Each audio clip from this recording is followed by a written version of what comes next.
Welcome, Western Civ students, to Module 1 of our Spring Intercession course. My name is Alyssa, and I'll be instructing you through this class together.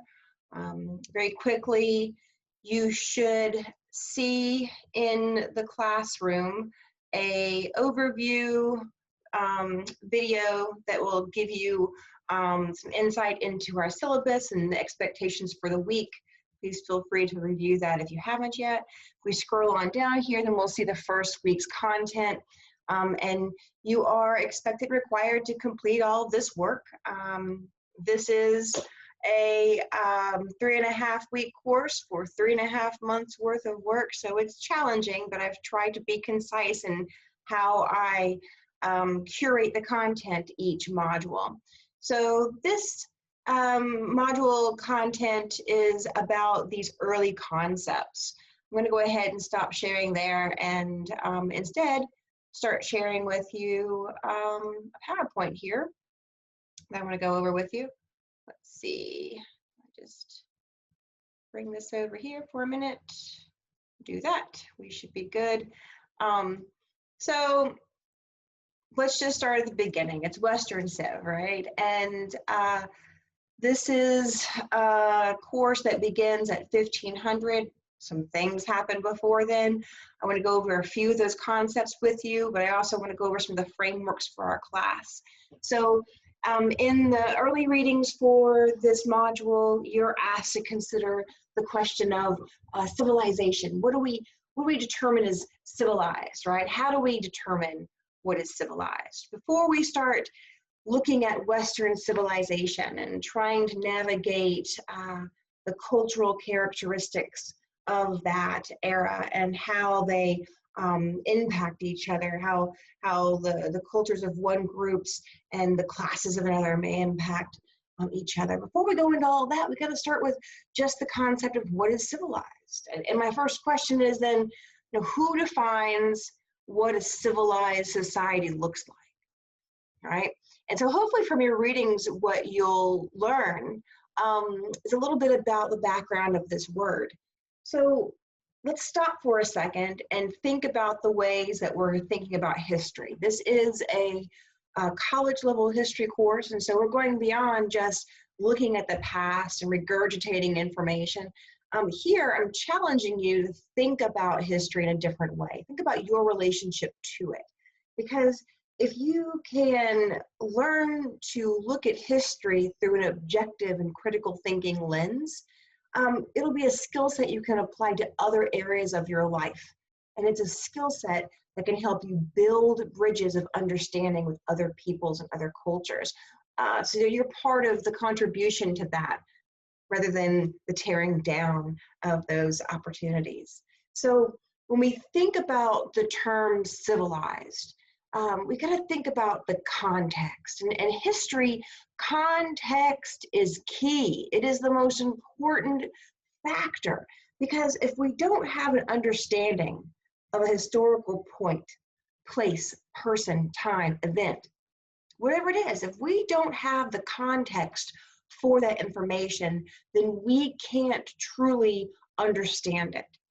So let's look at this term civilized, right? The word civilization seems to originate and appear early on in French literature in the mid-18th century. That's the 1700s. So we're talking about a very Western concept that is developed, right? Civilization. And of course, it would be hard for us to say that those who create have no influence over what is created, right? So the term civilization comes out of there. Are there certain assumptions that are connected to definitions of this word? And yeah, there's close associations with this West's sense, this Euro-American perspective, if you will, of our own superiority. We've heard about, American exceptionalism, right? The exception to the rule, the chosen people, if you will. And I'll go back to that concept in a little while because it's ancient, literally ancient. But the point here is that we're operating with a language And we're operating with a framework that has developed in our education over the course of the 18, 19, 20, how many ever years you've been around, how many ever years you've been studying, right? The content that we have, that we've been given, is Eurocentric driven. Look at the term Western civilization. We have a class that's just for this kind of culture. And it's a Western civilization course you'll find across most universities. What you won't find are, the cultural histories of other groups given as much preference. And so we have to make sure that we're making room for these other narratives so that we're not falling into these false senses of superiority, so that we can contextualize the past properly. If we look at this word and just think that on itself, it is bias neutral, and our definitions and how we've been taught this word is applied, if we don't see that as biased in some way, then we are ignoring the impact of these definitions, these elite definitions, on other people. So we got to think about the origins, right? Because that matters, context matters. What are the benefits of limiting our definitions of the word, right? If we can construct words that really allow us to step out of ourselves, right? Put ourselves in the shoes of others from the past. If we can see beyond ourselves, then we can come to a more neutral position. And by limiting our definitions of words and concepts to, or expanding them, if you will, right? Either or, but expanding or limiting them to be about a more inclusive narrative, then we're getting to a more value-free way of evaluating. We're getting away from subjectivity and more to objectivity. So I like this concept here, by examining the past in a neutral and as neutral and value-free way as possible, because we are people. So we're never going to get completely past our biases, but if we're aware of them, if we keep it in mind that we do have these preferences, then we can move away from them to a possible extent to where we may be able to see, right, the past as it actually was. And then our understanding of it, from our understanding objectively, we can make value judgments about what to do in the present. But if we start with a limited awareness of other groups or concepts, no contextualization, and from a subjective perspective, we're placing our own personal values in those judgments about the past. And that's not helpful to us because we live in a multicultural world. So let's think about how it is that we begin to consider our lenses, right? Who are you as an individual, right? And what I mean by that is, how do you identify yourself? There's many different ways to identify. Maybe you identify by your gender or your community. Maybe your favorite football team. I've got one, right? Who dat? I'm a Southerner. I'm a woman of color. I'm a historian, right? I'm a Southerner. Did I mention that already? And I'm a Saints football fan. These are some of the things that I am. And that matters because it colors the way I look at the world. I mean, being half Black from the South, coming up in the 80s and 90s, in a time where race tensions were, well, pretty much like we saw this summer, right? But coming up in a place where I was refused service in restaurants, where when I lived in South Florida, I got pulled over by the police because I thought I was Hispanic, and they would ask me if I spoke English. But coming up with these experiences, it has definitely, shaped the way I see the world. I see myself as a person of color in this world, and I navigate it that way. And it's okay, right? Whatever your experiences are, whatever it is that has shaped who you are, that's fine. It's natural. It's part of who we are and how we evolve as people, especially in these more individually focused countries like the United States, where individualism is so important, right? I mean, it is healthy and normal in our development to begin to identify in small groups. We do that as we're forming a sense of ourselves. I mean, our identities are carved out of how we see ourselves in the world. And that is fine, and it is right, and it is good. But our identities, they're not static. And our understanding of the world is not static. And as we embrace more critical thinking, it will challenge us in ways. It can be overwhelming and daunting sometimes, uncomfortable. But let me just tell you, if you don't find yourself a little bit more than a little uncomfortable every now and again, then are you really challenging yourself? I mean, what do they say? What is it? Growing pains, right? They're not called growing good feelings, right? Change is hard. And if we're making real progress, it's hard.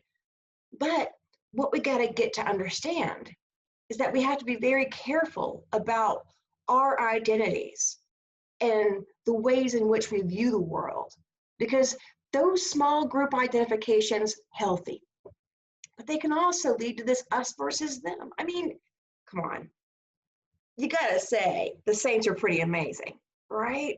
But if you're a Pats fan, you know, I'm a Southerner, so I'm sorry for you. But no. But seriously, no, seriously, right? You're gonna say, "Oh, Saints, oh, not them." That us versus them mentality. I'm right, you're wrong. And, at the end of the day, we all got to share this space.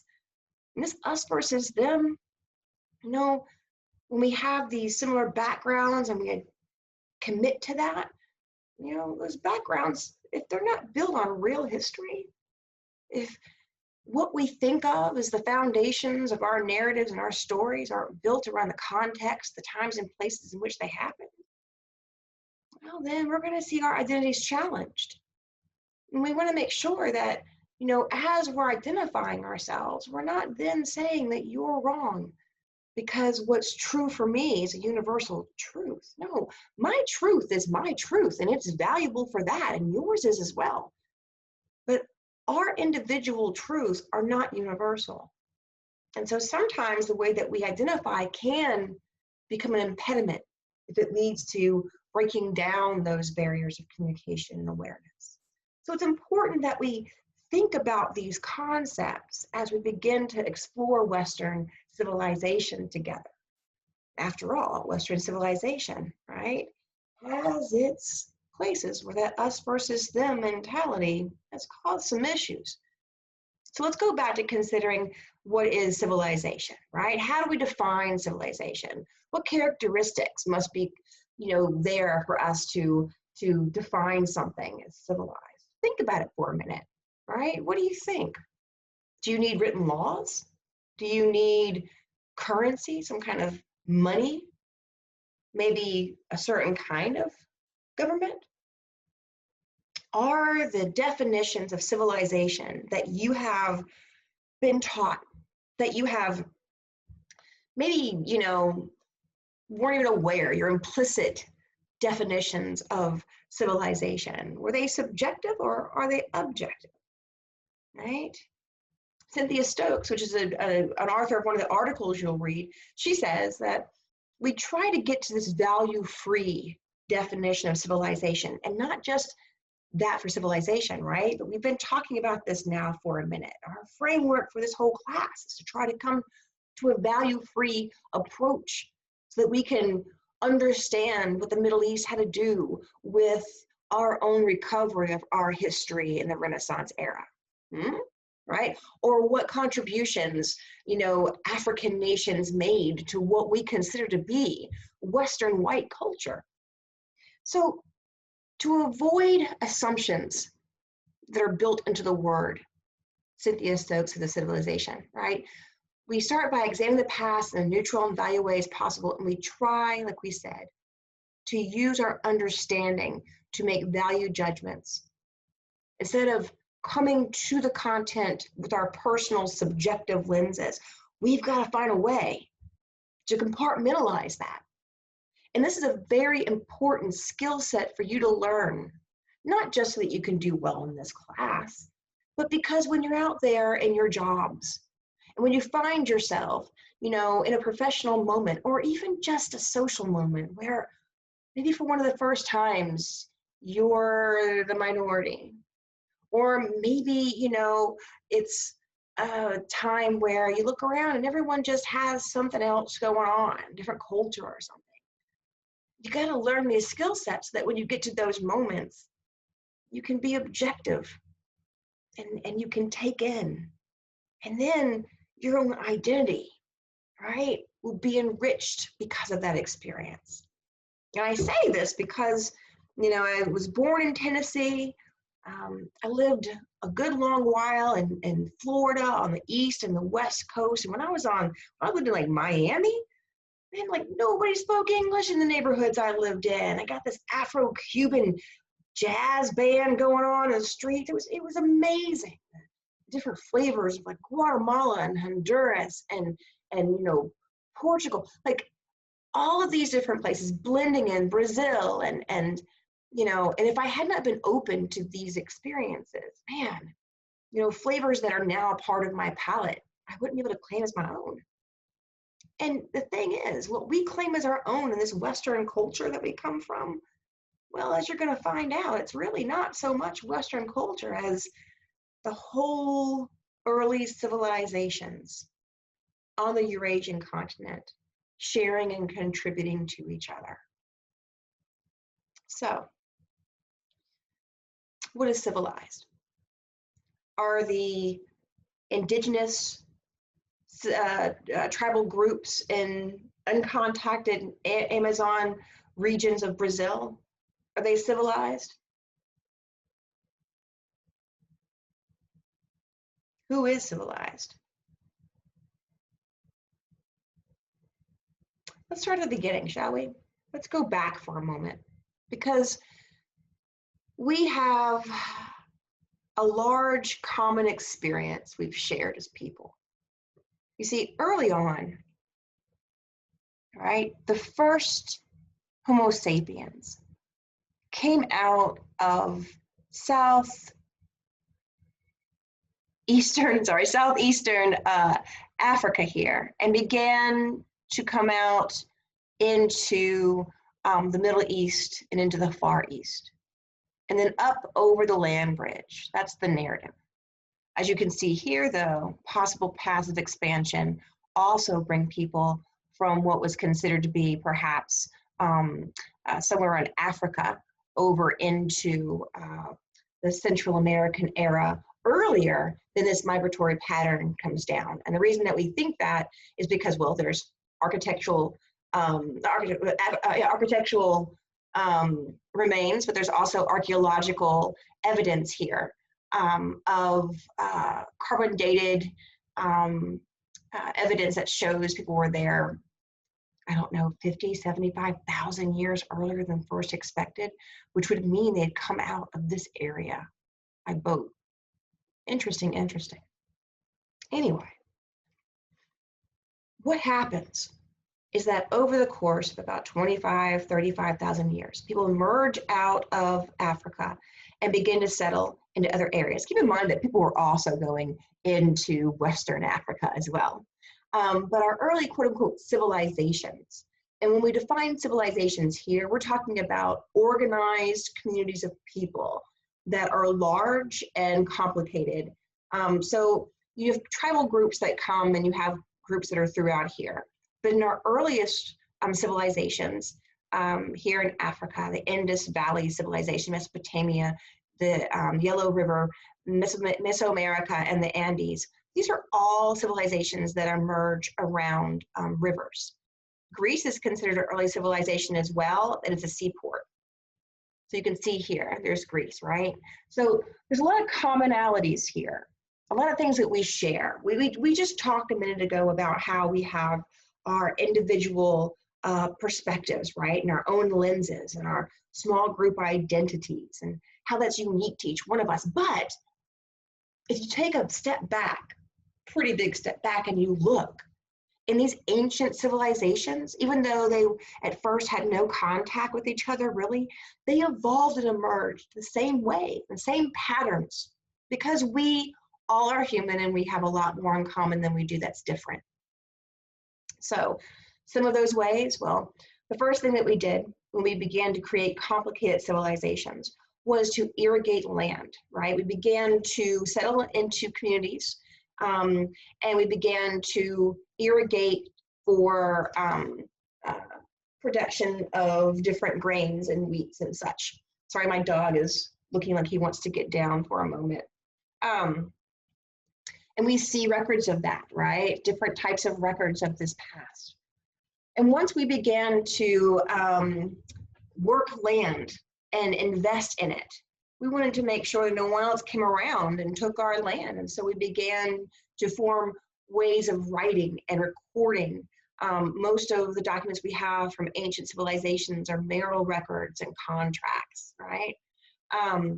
And so we also, when we begin to trade with each other, we have to have a universal form of trade, uniform trade. And so we have the beginning of decimal systems and weights and measures, and all of this really emerges in the Middle East, right? In the Indus Valley area, urban planning, earliest forms of that, towns and cities in Mesopotamia. Even then, they had streets that were paved with brick, drains and gutters and urban sewage systems. We had rulers that emerged, right? Some hereditary, some meritocratic. Most were hereditary at this time. And there's a belief in divinity. This concept of the chosen people begins and emerges. It's around an idea of what else? Religion, right? We form religion to make sense of the physical world around us. These earlier religions where, like in Egypt, the gods, rather, the polytheistic gods of Egypt were largely peaceful. And that's because the River Nile was peaceful and predictable, all right? But if you lived in Mesopotamia, the gods there were quite more erratic. And that's because, when the river suddenly floods with no predictability, you're looking for some way to have some kind of control over it. I mean, we are, as humans, one of our truest natures is the need to feel some kind of self-empowerment, right? And if there's no way to make sense of the chaos around us, we're going to find a way to. And so we form this idea of these, powers that we can appeal to, right? To shift and change what's happening around us. So this is part of the earliest rises of religion. The wheeled cart, the four-wheeled carts help us to create that, extension of connection and exchange of ideas and cultures and foods and across the Eurasian continent. But one thing that was missing in the Americas was draft horses. Right? Draft animals, rather. There's no horses in the Americas before the 1400s, sorry to say. But what that meant was that those in the Americas had to find a different way to advance. And of course they did. But when the Europeans get there, it's different. And so it seems like it's less civilized. For instance, right?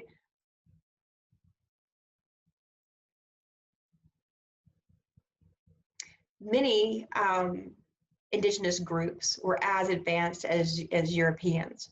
In fact, in Central America, some of the largest cities there were rivals to Paris at 1400, right? Incan had body armor that was more efficient because it wasn't made of metal. European technology was based upon compressed metal, whereas in South America, because you don't have the workhorses, right, the draft horses, to promote certain types of mining, for instance, you don't get a reliance on metal, you get a reliance on fibers and what people can do. And so we see tension used instead of compression as a technology. So there's still bridges, right? They're just different. They're not worse, they're just different. There's no writing in the same way that it forms in Eurasia, because they're not sharing it over there. Instead, the same type of record keeping is required because there is an exchange going on, and there is possessions that are present, especially in Central and South America. And so we see the quibus, a record keeping system that emerges. Not less than, just different. And so when we think about Western civilization, the first thing we need to think about is that these red highlighted areas, this is what's considered Western civilization, Western civilized areas, Western civilizations, starting from Europe into the Americas, right? and then what really comes out of Europe in the turn of the 20th, which is Cape Town, South Africa, and then of course the colonization of Australia. But we have to remember that there's all this other area, all these other people and cultures that are part of this larger world concept. And so it has impacted the trajectory, if not always impacting the way we understand it. I mean, the Silk Road, right? All the way from, Eastern China all the way to Constantinople in the heart of the early Roman Empire, or the Holy Roman Empire, rather. But even though we think about the Silk Road, right, as being the pipeline from the east to the west, we also have southern paths as well. Sorry, you've got the Silk Road, here is the Gold Road, and so there is an exchange that occurs between Northern Africa and Europe as well. So when we think about Western culture and Western civilization, and we only start here with the trade of Greece, right, and say this is the beginning of our story, we're ignoring the fact that, those who lived here benefited from thousands of years of exchange with the eastern part of the continent. So just important to keep in mind. Now we're talking about Europe. Western culture really is kind of collected and begins with the identity of this European group. And the only reason that we have this shared characteristics is because the early antiquities, which comes from Rome here and Greece, rather, right? Because we have this here, what we end up having is a birthplace of this Western civilization. And the later part of the ancient civilizations, Macedonia, had become quite powerful. And here you see Alexander the Great, the last great Macedonian king, who is very much about taking the Western culture and spreading it out to the east, conquering as he goes. But as he's conquering, he's also bringing these cultures and these concepts that are Western. And because Alexander did that, when we hit the Black Plague, that retention of history was still there. The antiquities, right? The early lessons of Rome and Greece. And during the Dark Ages, right, there wasn't much time to recollect on the past. And so when we emerge on the other side of that, which is where our story begins together in 1500, when we emerge out of this darker period of the past, the collection of our larger Western memory has been retained for us by the Middle and far Middle East. So it's actually the Muslim world and Persia that helps with that, as well as the Orthodox Eastern, of course. Something to think about, right? Our earliest people right there in the center, right? Then we have the rise of Rome and Greece. And then the spread of Christianity. And that spread of Christianity is also going to help to promote this Western perspective, because it's another way that we all identify. But the religion will be divided, right? The East and West of Europe will be divided, and we will see a shift here to an identity that is Christian and Western and Christian and Eastern. But make no mistake, there's still a connection there. And then beyond the Eastern Christian world is the Islamic world. So moving ahead a little bit, because we have to at some point get through all this. 1500 is a long time to get to, but short case here. We get to the Middle Ages, all right? So the Middle Ages is really carved up into three different eras. We think of the Middle Ages as the Dark Ages, and it's not necessarily true, because the beginning of the Middle Ages is just the consolidation of those larger landholders that come out of the fall of Rome. Rome falls, and all of these senators and all of these elites, they leave out to their land that's outside of Rome, and people follow, and they begin to create these little empires, kind of like that earlier centralized organization that we see of. And so that period, which is the early era, is just really when the Roman and Germanic groups were beginning to develop an identity, that Christianity, that European Western Christian identity. And it was a profitable and prosperous time. And then around 1000, we have the Middle Ages. And when we think about the Middle Ages, when we think about architecture or art, this is really kind of the time that we're celebrating here. It's still a time of real prosperity. And we know that because of the advancements we see in art and architecture, and the advancements that we see in artistic expression. But then we see the decline about 1300, about 1400, called the late Middle Ages. And that's when we get to the Black Plague. And that's what shifts us to this kind of a dark period. But that dark period is really about the fact that you've got a third of the population that's been wiped out by the bubonic plague, and what happens when you have a third of the population that's been wiped out. We ourselves are in the middle of a pandemic.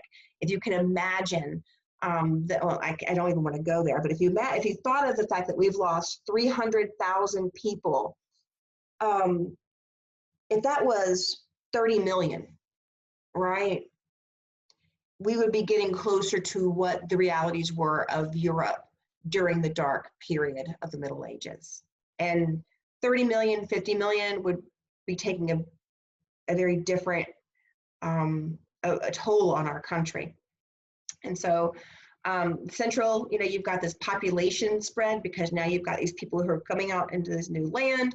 There's lots of agriculture. There's more crops being built. When you have more crops that are growing, you have more food. More food equals more babies. And so more people means that we can have more hierarchy, and then more people can spend time doing other things besides just trying to grow food. And so we have a development of culture and civilization, expansions of architecture, and all of that, right? You get these ideas of courtly love, and the first universities, European universities come up. The late Middle Ages, right? The Black Plague is here, the Great Schism, the struggle over identity, the struggle over religion, and the Black Plague that's brought in with the fleas on the rats, on the boxes and the boats that are coming from the East. So now that Silk Road is going to have a different perspective. But that's what we all are, is connected. It doesn't matter where it starts. It's going to end up everywhere if we are all connected. It's not some one group's problem or fault. So Central Middle Ages Byzantine influence on medieval West. The reason I bring this up is because I showed you a map where we see the disconnect between the Eastern and the Western Christian world. But in the Western civilized world, right, we do see influences of the East. And I mention this again because no matter what period of time we're looking at when we talk about Western culture, it is not isolated. It is not exceptional. It is part of a larger conversation. And that larger conversation is exceptional because we're all part of it. And the diversity and beauty and complicated nature and the way we all grow, we all contribute, that's exceptional. Now, what can we infer from medieval, architecture and, the influences? There is a connection to the Middle East. That, there's an association with time and place with specific styles. And when you learn those styles and places, then you can identify different eras in history just by looking at the kind of self-expression that people engaged in. We also know that there's a combination of biblical and historical narratives that are really at the heart of this era. But look at the definite, intricate Eastern influences. You can take another Islamic influence here, right? This basilica with the gold and the very not humanistic, but the realism, right? There's not a real challenge for realism in these images here, and that says that we're looking at something that's not fully from the early antiquities of the European descent. So we get to the Black Plague, a dark and horrible time. What do you think happens to a society when a third of the population dies from a mysterious illness? Oh, wow. You know, that adherence to religion, right? Trying to find ways to be empowered, that's going to become just fermented in the psyche, especially since a third of the population dying means that you've lost, you know, your doctors and your educators. People are going back to square one and having to take care of and fend for themselves. You've got disease from the death itself, you know, bodies. The lack of proper sanitation means you're going to have just layers and layers of issues there. You're going to see the loss of the advancement of technology, and that we don't have an ability to continue to educate people because we don't have the teachers, right? So that's what we call this the dark period, because it really is a time where the literacy rate drops from, like, I don't know, 80%, like 30% or lower, 20%. So we have, you know, this struggle going on.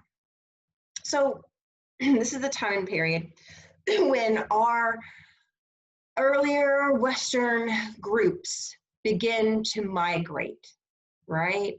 We see them moving as they're beginning to carve out land for themselves. Smaller German states create up the Holy Roman Empire. Christian monarchs begin to take over these places that have been carved out. And what we see here are Europeans beginning to move up towards the water.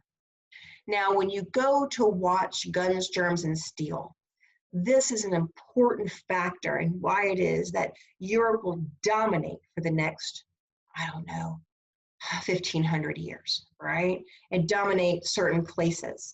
It's about positioning, right? They will begin to take on more of a maritime characteristic because they're on the land, and because Rome and because, you know, Greece were on water as well. The histories of that go with. And maritime exploration will change the game yet again. And we will get into maritime exploration. But for now, understand that we go into the Renaissance as the first concept for our Western civ class of 1500. The Renaissance is the rebirth of the antiquities. So we have rediscovered our past, connections with ancient Greece and Rome. And that is embodied in this picture, right? The School of Athens, it is called. It is also characteristically defined by Michelangelo in the creation of man. Because remember, in the Dark Ages, there is this real adherence to the Catholic Church, right? Or to the Roman Holy Empire and the Church itself. It won't become the Catholic Church until the divisions begin. But when a third of the population dies, right, and you don't have an organized government to help uplift the people, it is the churches themselves, the only places where money really still is coming in. Those are the places that assist the people. And so the loyalty of the people are to the church. But once we begin to see this, once again, people are beginning to emerge and to, you know, come out of this unhealthy time. More people begin to, you know, be born. And once again, we come into this progressive moment. Well, that relationship with religion is going to change. And we see it embodied here, right? Because Michelangelo is talking about humanism. This is a relationship of people to God in a very different way than it is through the religion of Christianity, Holy Roman Empire. The image here could be either a heart with the valves or the brain. But the idea is that God is within all of us.